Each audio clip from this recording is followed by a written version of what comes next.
Dragon का कारोबार आपने घर में शुरू किया हुआ है, इस हवाले से मैं आपको एक कोर्स करवा रहा हूँ। आज जो कोर्स की एपिसोड नंबर है 4। एपिसोड नंबर 4 के अंदर मैं आपको बताऊंगा कि आपका जो चूज़ा है वो 30 दिन का हो चुका हुआ है। अब आपने 30 दिन के बाद क्या अमल अख्तियार करना है ताकि आपकी जो ब्रीड है वो जल्दी से तैयार हो जाए और आप जल्दी से इससे पैसे कमा सके। तो सबसे पहले वीडियो शुरू करने से पहले मैं आपको यही कहूँगा कि मेरे चैनल को आपने सब्सक्राइब करना है और बेल आइकन को लाजमी प्रेस करना है। चलिए जी शुरू करते हैं। अस्सलामुअलैकुम, वेलकम टू माय चैनल। मैं हूं मोहम्मद कासम भट्टी। ड्रैगन का कारोबार आपने घर में शुरू किया हुआ है, जिसके लिए आपने 20 चूजे रखे हुए हैं। 20 चूज़ों को आपने 30 दिन के लिए आपने घर में रख लिया हुआ है और जो 30 दिन की खुराक है वो मैंने आपको बता दी थी। आज इसका 31वां दिन है। 31वां दिन आपने क्या करना है, इसी हवाले से ये हमारी एपिसोड नंबर 4 है। भाई 31वें दिन आपने क्या करना है, जो आप इनको ग्रो वाली फीड डालने वाले हैं और जो आप इनको स्टार्टर फीड डाल रहे हैं उसको आपने दोनों को मिक्स करना है। स्टार्टर फीड को आपने कम कर देना है और ग्रो वाली जो फीड है वो आपने बीच में डाल देनी है। अब जो स्टार्टर फीड का नंबर था वो 40 PS था, उसको आपने आस्ता आस्ता 3 दिन के अंदर ख़त्म कर देना है और ग्रो वाली जो फीड होगी उसको आपने 3 दिन तक मज़ीद बढ़ाते जाना। बढ़ाते बढ़ाते आपने उसकी मकदार उतनी कर देनी है जितने 20 चूज़े आसानी के साथ खा सके। अब हम ना इनको चूज़े नहीं कहेंगे बल्कि अब हम इनको पट्टियाँ कहने वाले हैं, क्योंकि अब इनकी ग्रो इतनी फास्ट होने वाली है, क्योंकि अब आप इनको ग्रो फीड डालने वाले हैं। ग्रो फीड का जो नंबर है वो 40 है। 40 PS ख़त्म किया और 40 नंबर आपने इनको देना शुरू कर दिया। हाँ, इसके साथ आपने ये करना है कि आपने जैसे 3 दिन के बाद आप ग्रो फीड डाल रहे हैं, ग्रो फीड के अंदर आपने 3 दिन के मजीद बाद यानी कि पहले 33 दिन आपने स्टार्टर फीड और ग्रो फीड इकट्ठी दी। फिर उसके बाद जैसे ही 34वां दिन आ गया तब आपने ग्रो फीड कर दी और जैसे ही आपने 3 से 4 दिन मजीद और गुजारे, यूँ कहे कि 40वां दिन आ गया, आज 40वां दिन, तब आपने क्या करना है, इसके अंदर आपने दाल दाना भी शामिल करना है। दाल दाने के अंदर आपको बता दूं ये चीज़ें लाजमी होनी चाहिए। एक तो पिसी हुई मकई हो यानी कि बारीक टाइप की मकई हो, उसके अंदर बाजरा हो, उसके अंदर चावल हो, उसके अंदर दाल माश हो, उसके अंदर चने की दाल हो या फिर चना हो और उसके अंदर सूरजमुखी के फूल हो। ये सारी चीज़ें उसके अंदर लाजमी मौजूद हो। ये एक अजाफी विटामिन होते हैं जो इस एज के पट्टे को लाजमी चाहिए होते हैं। अगर ये चीज़ें नहीं हैं तो फिर आप ये खुद घर में तैयार कर लें।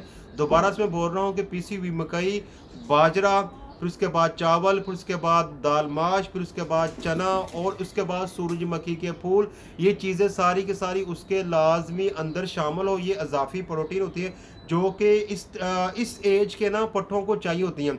तो ग्रो वाली फीड जो है वो उसका नंबर 14 है और इसके अंदर आपने दाल दाना शामिल करना है। इसके अलावा आपने इनको साफ़ पानी मुहैया करना है। अगर गर्मी है तो ग्लूकोज का इस्तेमाल हफ्ते में एक बार करें। अगर गर्मी गर्मी नहीं है तो भाई यही पानी आप इनको पिला दें, चल जाएगा। और इसके बाद आपने इनको यूँ कहें कि अगर किसी भी बर्ड्स को बुखार आता है या ढीला होता है उसके लिए आपने पेनाडोल का सिरप लाजमी पास रखना है। वो अगर चाहे तो आप हफ्ते में एक बार पानी के अंदर मिला के पिला सकते हैं। ये होगा कि इनके अंदर अगर बीमारी आने का खतरा है तो वो नहीं आएगी, अगर ये बीमार हो रहे तो वो सेहतमंद हो जाएंगे।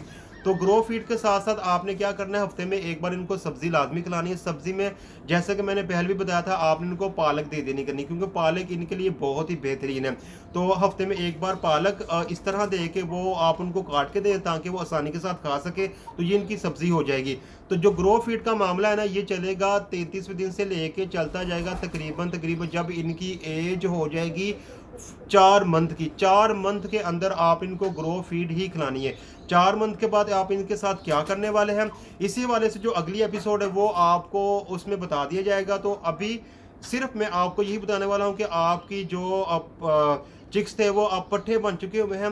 हाँ, यहाँ पे बताता जाऊँ कि अब आपने इनकी जगह को बढ़ाना शुरू कर देना। आपने इनका जो खुड्डा है या फिर कोई और शेड तैयार करें जिसके अंदर ये आसानी के साथ चहलकदमी कर सके, क्योंकि अगर आप इनकी जगह कम रखेंगे तो ये होगा कि इनके जिस्म के अंदर मोटापा आता जाएगा। मोटापा हमें नहीं चाहिए, हमने बिल्कुल एक तरह का जो नॉर्मल जिस्म होना बर्ड्स का वो हमें चाहिए। इसमें ये होगा कि मुर्गा भी सेट रहेगा और मुर्गियाँ भी सेट रहेगी, क्योंकि ये इनकी हमने इनसे आगे मजीद ब्रीड लेनी है। तो अगर इनकी जिस्मात में मोटापापन आ गया तो ये अंडों में कम पैदावार देंगी। अगर मोटापा नहीं आता, नॉर्मल पोजीशन रहती है, तो ये अंडे ज़्यादा देंगी। इसलिए इनकी जगह का भी आपने ज़्यादा अरेंज करना है। तो यह यहाँ जो नंबर 4 वाली जो एपिसोड है ना वो ख़त्म होती है।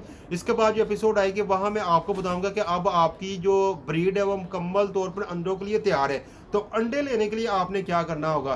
तो इसी के साथ मुझे दे इजाज़त, एक नई एपिसोड के साथ बहुत जल्द आपसे मुलाकात होगी। तब तक के लिए खुदा हाफिज़, अस्सलाम वालेकुम व रहमतुल्लाहि व बरकातुहू।